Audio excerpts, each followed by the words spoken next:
Global happenings today. We communicate, we analyze global news. Stay tuned.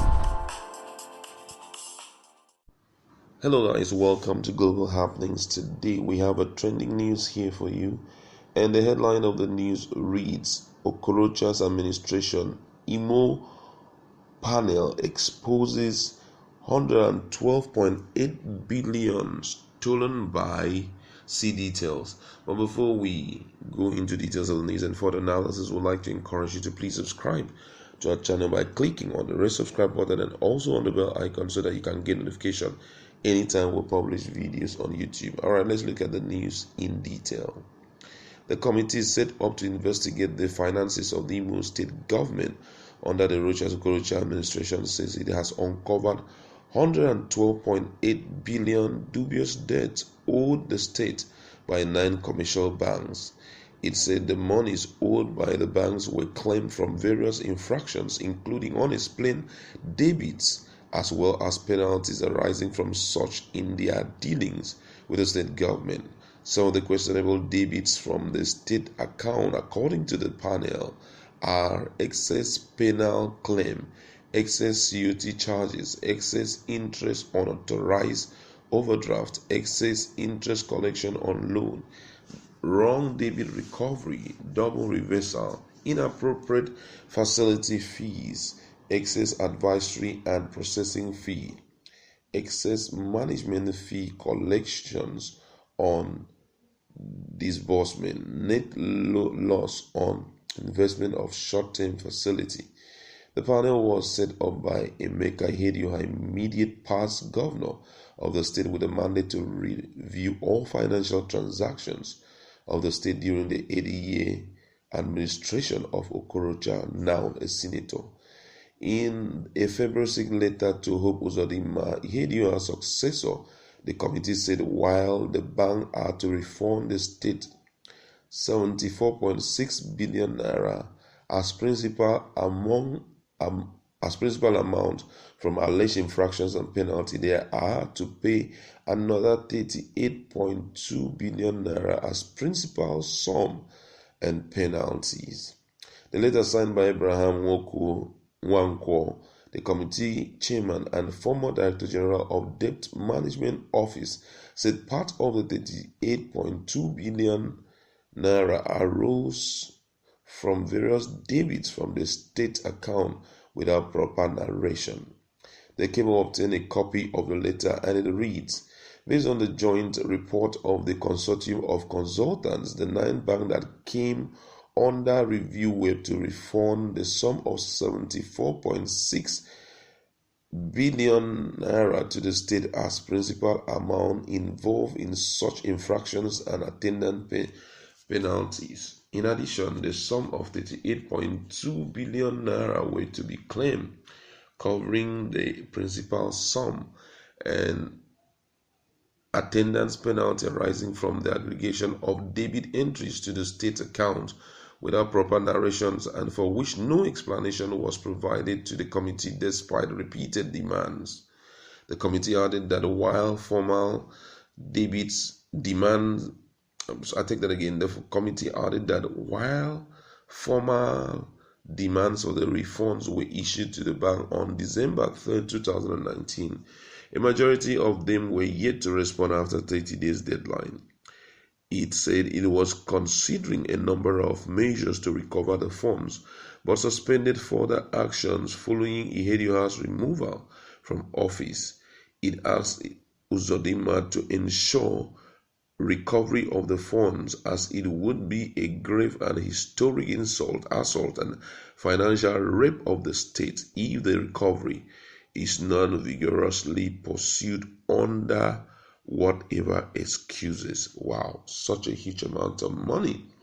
And that goes to show the negligence of those who are financial experts during Okorocha's regime, because I believe that during such periods, bank reconciliations are carried out, and whatever thing that you see does not really align, it's your place to call the bank to help explain, which means they were not actually working. But however, Let's look at some of the responses of Nigerians in this regard. And this one says, God will not forgive Nigerian, mainly the Supreme Court lawyers who fight against Emeka Ihedioha. Will the Igbo people who all know why do work together so that they will spoil his government? Well, the person is writing this not so clear. And this one said, the way these people steal Nigerian money, this country must be extremely rich not to buckle under the weight of this kind of massive theft.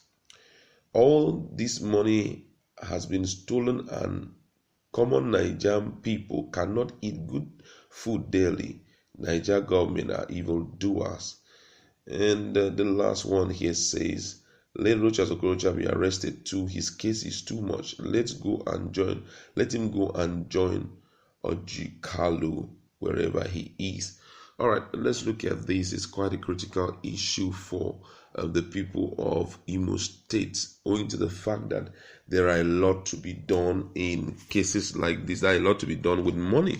The states are complaining that developmental strides or achievements are not really much, while there are other persons who are staying back and ensuring that they steal as much money as they can, from the government. And this is not really good enough for the people of Imo State. Firstly, I will just want to look at this issue from the point of view or from the perspective of who is to be blamed for this kind of massive oversight.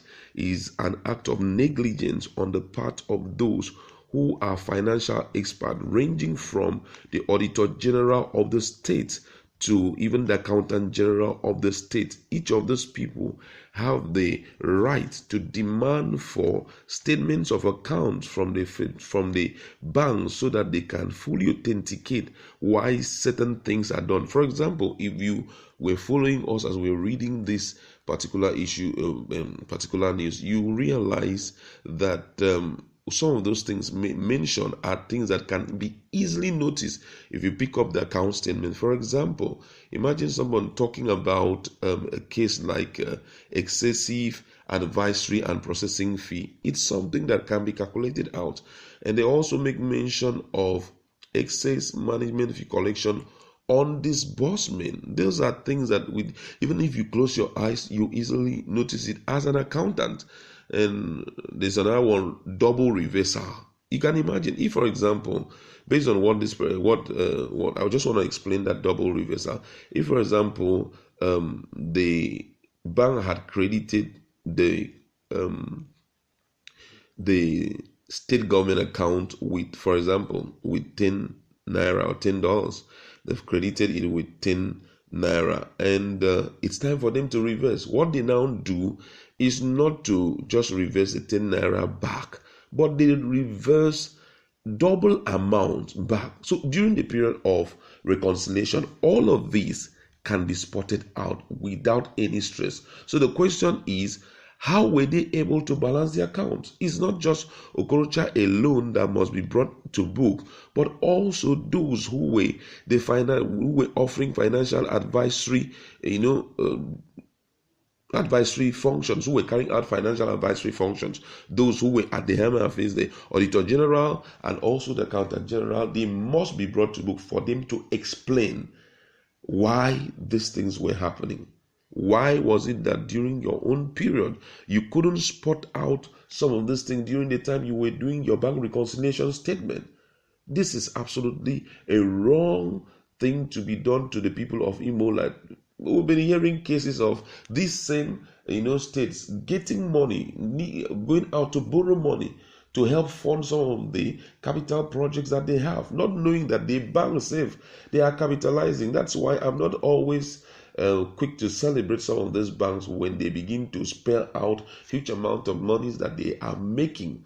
That's in terms of their net profit at the end of the year. The reason is because if you are not very careful and if you don't check your books very well, you can be cheated. You can be cheated. You realize sometimes some of them go as far as listing certain things that you can't even explain. There was a certain time, a particular bank, they were charging interest on debit that is in someone's account. That's a minus amount was in the account. They were charging interest and they claimed that it was like a loan, which it was not. They were the same people who stayed back, stole all the money out of the bank. They were cutting the money small. If you notice them, banks, they don't just jump on you. They first of all start this process and they'll begin to check if you notice it. If for the first month they do it and they notice that you don't say anything about it, they will keep doing it. But at the same time, we have to also look at it from the perspective of connivance on the part of the administration of Okorocha. It has not yet been ascertained, but then we are trying to preempt what may, during investigation, what may possibly happen. Because I believe that when pressure is put on these banks for them to make these repayments, for them to refund this money back to it's a huge amount of money. 112 billion naira is not 1 naira. It's something that can be paid over a long and stretched period, and which some of these banks may not be willing to do it, especially if there is a third party who went into connivance with any of the bank officials, and said, okay, go ahead, debit this amount and transfer this, debit it, put it in your transit account. This account, I think they call transit account. Put it there temporary. From there, you move it to my account. So all of that will be will be investigated. When the bank wants to look at this issue, each of those banks will want to investigate where this money is going to. Because sometimes you may look at the monies that the banks for each of those branches, they will begin to check their profitability, what actually made up their profitability on a monthly basis. If those amounts are not being reflected in their profitability, they will begin to check their individual account. When this money was debited from this account, where did it go to? If actually it went possibly to a temporary account, possibly a transit account, and say, let's just house it for a while here, and after a while, since the government does not notice, they transfer it to an individual account, I know that they're going to come up with all of that. So we are waiting to see full explanation on what actually happened to happen that resulted to such a huge amount of money. Don't forget that the penalty is about, that's the penalty for them debiting the account of the state with such a huge amount. That's with about 38.2 billion naira, which is the principal sum. The penalty is about 74.6 billion naira. So first of all, what will be investigated will be 38.2 billion naira. It will be investigated by the bank itself. They will sit back to investigate it. If there was any form of collaboration between the bank and an individual where these monies were going to such an individual, I believe with time it will pop up. So myself, I was expecting that these guys will unveil the banks that are involved in this act, but I think for security purposes they have decided to, or for confidentiality purposes, they've decided to keep it, because for now, the banks will tell you that this particular amount that have been spelled out is actually alleged, is an alleged sum. It has not been affirmed by them. So we're still waiting. Please go to our comment section. Let us interact. What do you think who do you think is behind all of these activities?